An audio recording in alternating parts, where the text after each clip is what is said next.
Hello and welcome to the Two Fat Brokers podcast. It's very far, camera's very far away. Hello camera, why are you so far away? And today we're going to be talking about... Still shouting? Talking about Airbnb. I'm projecting, it's not shouting. Great. Airbnb, what's going on with it in the UAE, its future, how it works. Holiday lets, yes, holiday lets. Very interestingly, Aldar have just announced that they're doing it in Abu Dhabi. It's been a staple in Dubai for quite a while. In fact, I'm Ben from Abu Dhabi. This is Barney from Dubai. And Barney from Dubai has a holiday let. I do. You want to tell us about it, Barney from Dubai? It is a beautiful studio in Vista Mare on the Palm Jumeirah, right on the beachfront above all the restaurants. Look it up. Fantastic rates. Air DXB if you want to book it. Is it also on Airbnb? They get everything through Airbnb. Oh, okay. So they're not a subsidiary, they're a company called Airbnb. Airbnb. So how does it work in Dubai? Basically, the owner of the apartment gives it to a servicing company, of which there are 10, 15 in Dubai, and they basically do all of the the legwork for you, and advertise it on these holiday portals, predominantly Airbnb. There are others available, and they see in your tenants. They organise cleaning, they organise decorations, they do the repairs. It's really a one-stop shop to manage any of your holiday lets, and they're pretty effective. So why would a property owner use this as opposed to just renting it out to one tenant? The incomes tend to be higher. Obviously, it's a risk reward. There are chances where your unit may not be rented, so the returns for the time it is occupied will typically be higher.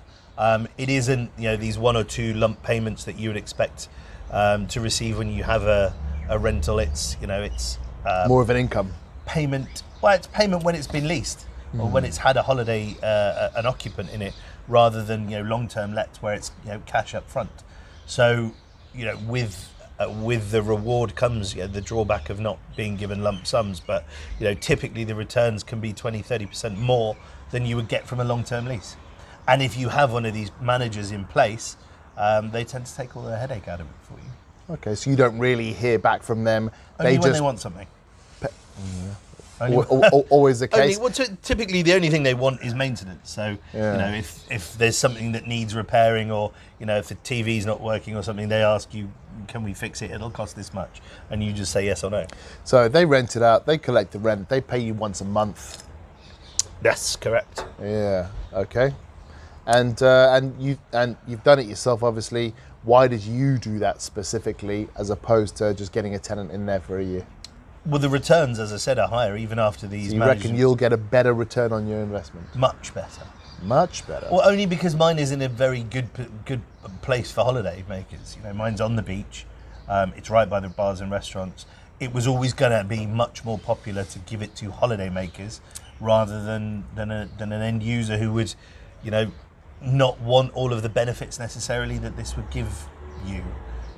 And are you seeing that? I mean, you've only had it for 4 or 5 months. Yeah, I mean, I've had it since September, so I've had it 4 months, and I've made 50% of, no, probably 55% of what I would have made renting out for a year. Okay, all right. Well, that's interesting. I mean, obviously it'll be slower in summer. Yeah. These are obviously the best parts of the year, so it'll be interesting. We'll check back in with you after a year and see how it compares with it if you'd actually rented it out to an individual. Yeah, I mean, I'm confident. And also the fact the returns are there and the headache is non-existent. But you say it's obviously not for everyone. You want something that's going to be attractive to holiday makers, right? And holiday makers want to be close to stuff going on, shopping, beach, all that kind of stuff. Yeah, for the holiday makers. I mean, you also then have business travellers who would want to be somewhere that's probably business travellers use hotels more. Well, I don't think so. Again, this is the rise of these holiday lets has probably come about from Corona because people don't want to be in a mass That's true. a mass mass market, not mass market, in a busy hotel. Yeah, where there's a lot of where foot there's a traffic. chance of getting the dreaded Rona. So I think that's really been an extra arrow in their quiver. And you think it's an unusual move by, I said the UAE government, because Abu Dhabi are doing it as well. You move by them to regularise these guys. Mosquitoes. Regularise these guys because obviously it's taking business away from hotels. And hotels pay their taxes to the government, and obviously hotels are owned by high net worth, local individuals quite often.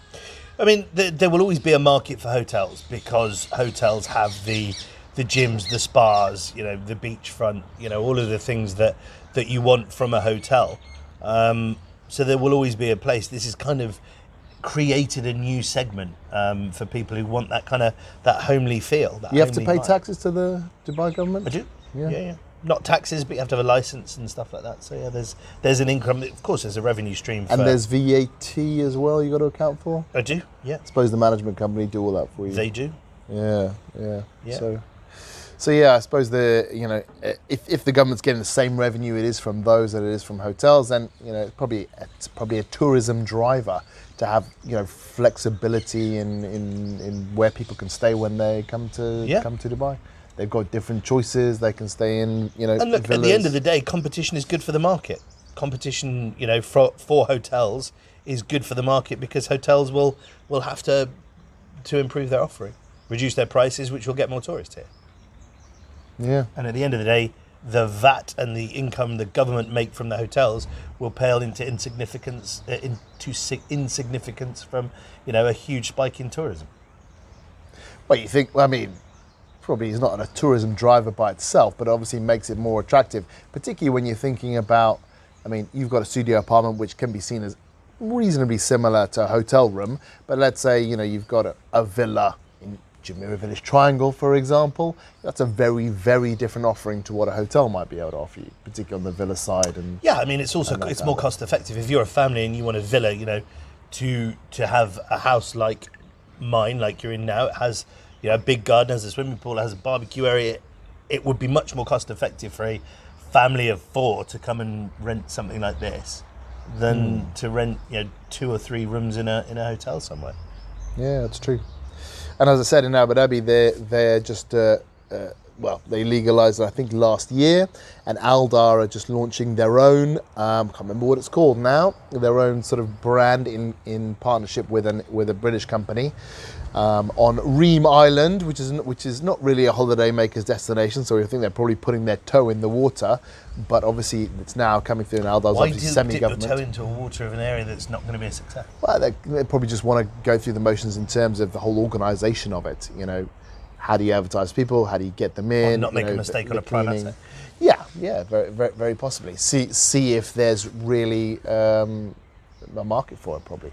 Because I think Emaar has their own, doesn't it? Emaar has their own branded. No, they have no. They don't have. They don't at all. Department. No, they have service departments in the address hotels and stuff like that, but they don't have. They don't have holiday lets per se as you would, as we're talking about now. Because I remember, because I know there was a controversy a while ago where that's what I was thinking. Yeah, where holiday lets in certain buildings were holiday licenses were withdrawn, but then that was reinstated after a very short period of time. Yeah, because I think the part of that was Emaar wanted to start their own holiday lets or. Shall we not name names? Yeah, okay. All right. Too late now. It's out there. I don't know what happened. I don't know this guy. Google it. But there are a lot of buildings in particular, I know this in Abu Dhabi, which have in their community rules you cannot have this as a holiday let. Is that the same in Yeah, Dubai? so like Jumeirah Bay, Bulgari, you're not allowed to use their hotel, their apartments as holiday lets. Okay. I would love to get my hands on one of those as a holiday let. My goodness. But that's because it's part of a hotel. They don't want the competition. Yeah, but just talking about normal residential, towers. Not that I know of. Yeah. I don't think there's any restrictions anywhere. Yeah. But I could be wrong. You need to talk to a holiday let company. Yeah, fair enough. Because I know in Abu Dhabi there's been a lot of, we call it black market Airbnb. Like if you went on Airbnb a couple of years ago, you'd still be able to do that, even though it wasn't sort of officially allowed, but it's still sort of done quite a bit. No, you have to be licensed here to do it properly. Yeah, I mean, you have to be licensed in Abu Dhabi as well, but there was this, this black market in Airbnbs, and often it's used. I mean, globally, you can do couch surfing, where you invite like someone to, not necessarily stay on your couch, but maybe, yeah. But actually Airbnb your spare room, or if you go, let's say you go back to your home country for a couple of weeks, you Airbnb your unit whilst you're away for like a bit of extra I think cash. that happens here. Yeah, but I mean, but presumably, it's not supposed to happen here because you're supposed to get a license, and it's not worth getting all this license and set up this whole system if you're only going to do it a couple of Well, I weeks a think year. perhaps the license is needed for the companies that manage them. I don't know whether you need a license to do it under your own steam. So obviously, I gave my apartment to a management company. Yes, And they're obviously, they have to have insurances and things like that. Whereas if you're doing it under your own steam and managing everything, I don't know whether you need a license or not. I wouldn't imagine you would. Why would you? well, because as you're paying it might not be allowed under Dubai and Abu Dhabi law. You might not be able to short-term let your I don't know either, but I suppose it's not really we're talking about property here, so we're really talking about proper investors doing this, and I think it's a nice I'm product looking at the for moment investors. for a business who specialise in holiday lets They don't to buy a exist? whole building. Yeah, they do. They've got. Oh, that company would buy a whole building. They would buy a whole building, and they specialise in holiday lets in Russia and Europe. And they want to, again, dip their toe in the market here, invest 40 million euros in a building and turn it into short-term lets. If you have a building for Service sale, get in touch. Why not? 40 million euros, it's not bad. So that would 70 million it would dirhams. basically be not a hotel, serviced apartments really. They would turn. Well, it it would, into. yeah. I mean, it would. But from a holiday let What they're perspective. looking at is a building that they can then turn into holiday let. So it would be an empty building. Fitted out, great. Not fitted out, no problem. That kind of thing. So there's obviously, there are companies that have done their due diligence on this market and realised that it's a very viable business. So that's much more competitive with hotels then, because you're having a whole building and it's all going to be. But they'll call them lets. serviced apartments, right? They'll call them serviced apartments, which I think you need a different license for altogether. So, but the premise would be the same. Oh, well, that's very interesting.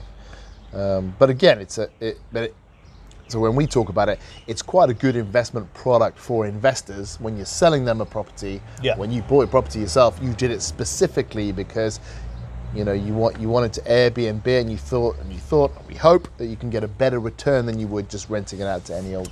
Yeah, I mean, Funny old obviously, Charlie. those returns are going to diminish the more and more that come online. So my advice to you is, if you're going to be doing something like that, you need to be doing something in a very, very key area. I wouldn't be buying a studio in JVC, Jumeirah Village Circle, to holiday let it out because you're not in a prime location. There's going to be a lot of competition. You'll be quite a long way down the pecking order, so your returns would be directly affected. But if you're gonna, if you're gonna buy a studio, buy it on some. I chose mine on the Palm because the location, the Palm's famous. It's on the water. All of the buzzwords. You've just got to be really careful about your investment. Do your due diligence on it and make sure you're making the right decision for the business model that you've got. Very interesting. God, very I went into a hole then, a zone. I was tunnelled in. There's mozzies everywhere. You're channeling your inner real estate agent, or your outer Not real like estate me agent. to be that serious. Apologies, everyone. True. Anyway, hopefully that's given you a bit of an idea about Airbnb in the UAE, in Dubai and Abu Dhabi. Obviously, Dubai is quite an established market. Abu Dhabi is just, feeling its way. We've been Two Fat Brokers. I've been Ben from Abu Dhabi. I've been Barney from Dubai. Thanks for joining us, and we'll hope to see you again next week. Bye. Bye.